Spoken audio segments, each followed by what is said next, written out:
All right. Well, I'm out here in the mountains doing a little fishing and caught a couple nice wild rainbow trout here who are gonna feed me for the next couple days. Here are those fish. And I just wanted to talk for a second about the idea of real connection with the natural world. I was listening to this interview yesterday with this guy who was talking about this idea, and what he was saying, the example he gave was most people who have, for example, a big passion to defend wildlife, they don't have much of a relationship with that wildlife. They live in cities, they maybe watch documentaries about these things, they read articles about it, but they aren't out there and they aren't engaged in active relationship. And he said that because of this, most of the passion that these people have is sort of rootless. And I think it's an interesting idea for me, and I think it's really true in one sense. I don't think it's necessarily true all the time, but I do think it's very true in one sense. And for many years, I grew up spending a lot of time outdoors and doing lots of recreation. And that's a really interesting term to me because it literally means recreation. And what people are trying to recreate when they recreate is hunting, is fishing, is traveling across the land to get to your next site where you need to gather materials. It's the activities of survival and daily life that humans have been engaged in for thousands of years. And we need that. We need it at a really deep level. It feeds us, it nourishes us in a way that nothing else does. And so it's no surprise to me that people seek this out. But, people are recreating rather than doing the real thing.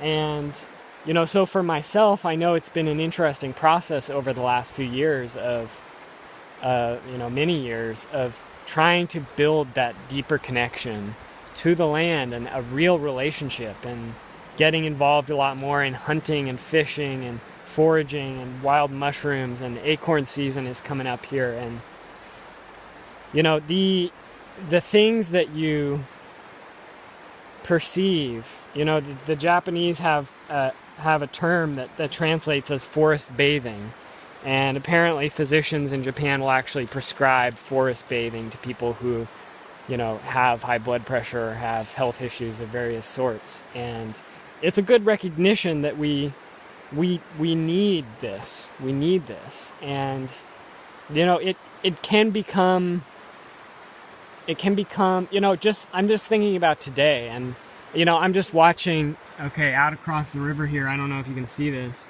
low quality camera, but there's a hatch of insects going on. So there's just thousands of small little bugs flying on the surface of the river right here, and these wild rainbow trout and cutthroat trout swimming through here. Earlier I was fishing, and I was sort of using the wind and drifting this lightweight fly, and the wind had it so it was not even on the surface of the water. It was right over the surface of the water, and this fish jumped straight out of the water and grabbed the fly in midair. And I landed this small fish, and it was a small one, so I let him go. I'm just looking at these spider webs and wild bumblebees on these beautiful purple flowers, and I need this. We all need this. We need relaxation. We need relationship with the land. And the question for me is also, how do we I think this process is inherently political, since we're living in a culture that's destroying the land. One of my friends lives in Utah and has been involved in the political scene to some degree. And one story she told me was about how the state created this Office of Outdoor Recreation, and the budget was up for debate again, whether this project was going to get funded again. And and the heavily right-wing state voted to refund the project, but they wanted to take out the outdoor programs for kids.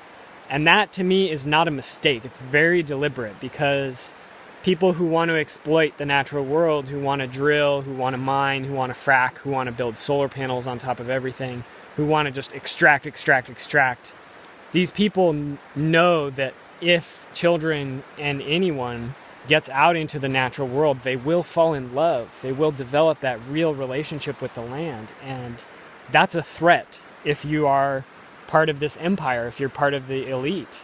So they cut the funding for that. I think it also can sort of become, the outdoor recreation community is so filled with self-gratification and adrenaline seeking and this really sort of selfishness and adolescent approach to the natural world. I'm thinking about that just in terms of catch and release fishing. Like I said, I released 4 fish earlier that I caught, but I'm out here to fish for food, and I don't really think it's, I love fishing, and catch and release is extremely fun, but the reality is I just don't think it's very ethical. I think it's a toxic mimic to go out and catch and release fish for fun.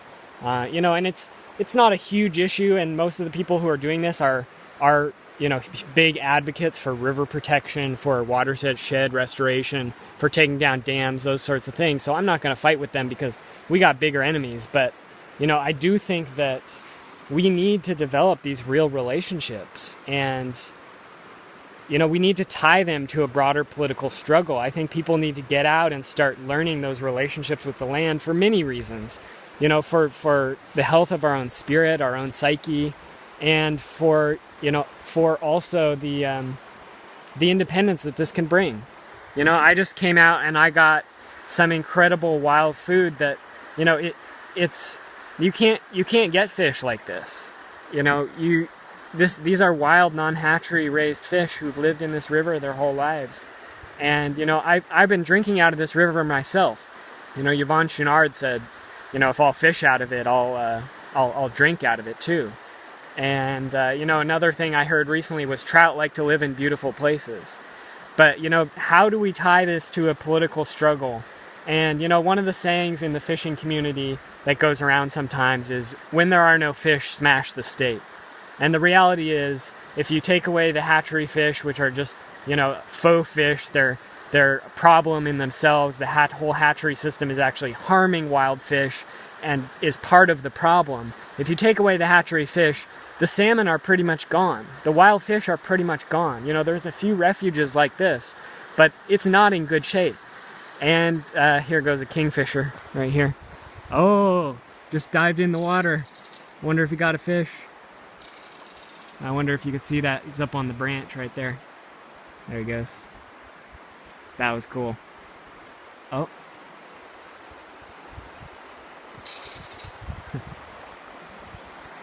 That was great. That's just just right there. That's the sort of thing you don't see in the city. And you fall in love with these places and you want to fight for them. And that saying, when there are no fish, smash the state, the fish are gone. And it's time to take down the dams. It's time to take down the corporations. It's time to take down the entire capitalist system that is destroying these rivers and destroying the whole planet. This place right here may be protected for the most part, but there's logging going on right in this watershed. And, there's global warming is affecting this entire area. This river is dependent on snowmelt for its very existence. And the snow is declining hugely rapidly. All across the Cascades, the glaciers are vanishing. And, the only thing, it's all about habitat. It's all about the land. It's all about protecting the land. And, a lot of people look at global warming and they see it as this very technical problem, fossil fuel emissions and so on. And I think that in some ways that's the wrong way to look at it. I think in some ways, climate change is a symptom of much deeper problems. And, whether you're talking about emissions from the destruction of the soil and mass agriculture, land clearance, the plowing of the entire Great Plains, the plowing of the grain belt all around the world, methane emissions from rice paddy farming, you know,